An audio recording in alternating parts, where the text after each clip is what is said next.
আসসালামু আলাইকুম, কেমন আছেন সবাই? আশা করি ভালো আছেন। আজকে আমি রান্না করব আলু দিয়ে খাসির মাংস। তাই প্রথমে তেল দিয়ে দিলাম, এরপর দিয়ে দিব পেঁয়াজ, তারপর দিয়ে দেব গরম মশলা, দারচিনি, লং, সাদা এলাচ, কালো এলাচ।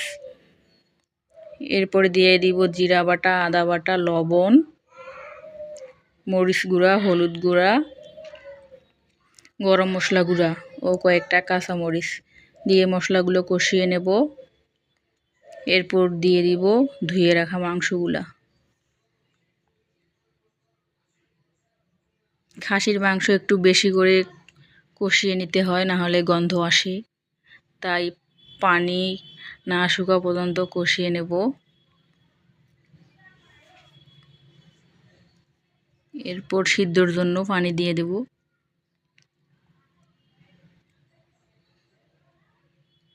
মাংস সিদ্ধ হওয়ার পর আর একটু কষিয়ে নেব। এরপর দিয়ে দিব আলুগুলো দিয়ে ভালো করে কষিয়ে নিয়ে যে যার পরিমাণ মতো ঝোলের পানি দিব।